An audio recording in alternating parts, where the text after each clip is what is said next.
He was just a janitor and a single dad, until he saved the most feared female CEO. Her heel slipped first, then her balance, and in the next heartbeat, the most feared woman in the city was falling backward off a concrete loading dock, eyes wide with something she had never allowed anyone to see before: fear. If you believe in kindness, second chances, and the quiet heroes who walk among us every day, take a moment right now to like this video, share it with someone who needs hope, comment your thoughts, and subscribe to KH Stories. Stories like this remind us that dignity doesn't wear a title badge. The man who lunged forward to catch her wasn't a security guard. He wasn't an executive. He wasn't even someone most people in the building would greet in the hallway. He was Daniel Reyes, the night janitor, a single father, a man who worked 2 shifts, slept 4 hours, and carried the weight of the world in a lunchbox beside his mop bucket. Daniel had seen her before, of course. Everyone had. Victoria Hale, the CEO whose name alone could silence an entire boardroom.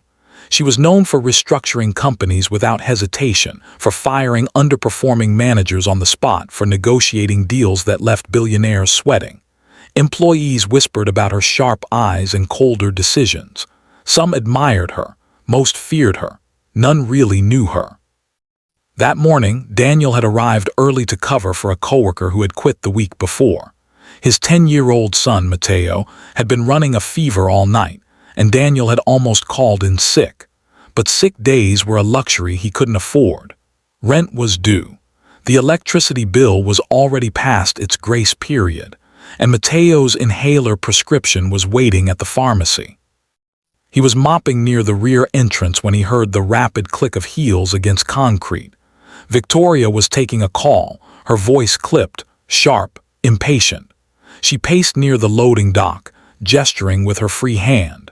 She didn't see the thin layer of rainwater that had collected overnight. She didn't notice how close she was to the edge. Daniel did.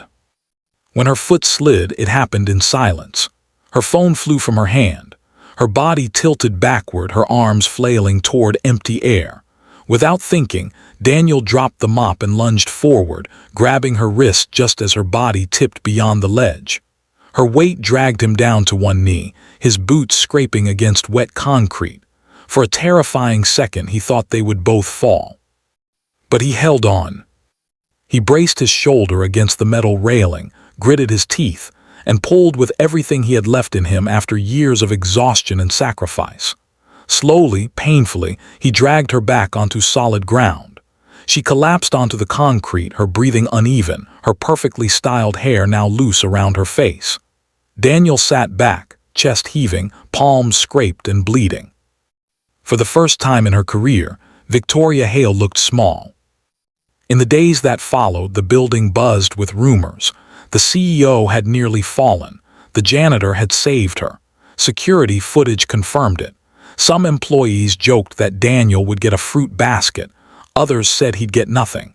Men like him were invisible until they were. Daniel expected nothing. He returned to work the next night, pushing his cart down polished hallways that reflected fluorescent light and unspoken hierarchies. At home, Mateo's fever worsened. The doctor said it was pneumonia. Hospital bills began to stack up like unopened mail on the kitchen table. Daniel sold his old guitar. He skipped meals. He told Mateo stories at night about brave knights and magical kingdoms, hiding the fear in his own heart. 3 days after the accident, Daniel was called to the executive floor. He thought he was being fired. He stepped into a conference room larger than his entire apartment. Victoria sat at the far end of the table, no assistants, no security, no audience. She studied him quietly, her expression unreadable. She had reviewed his file, widowed 5 years ago, no disciplinary actions, never late, often stayed past his shift to help others. She had also reviewed the hospital invoice forwarded anonymously to the company's HR department that morning. What no one knew was that when Daniel had pulled her up from that ledge, something else had shifted inside her. For years, she had built walls high enough to block out weakness. She believed vulnerability was a liability, but when she dangled over that drop, held up by the hands of a man who owed her nothing. She felt something she hadn't felt in a long time: human connection. Victoria had grown up in foster care. She had clawed her way through scholarships and internships, determined never to be powerless again. Somewhere along the way, survival had hardened into control.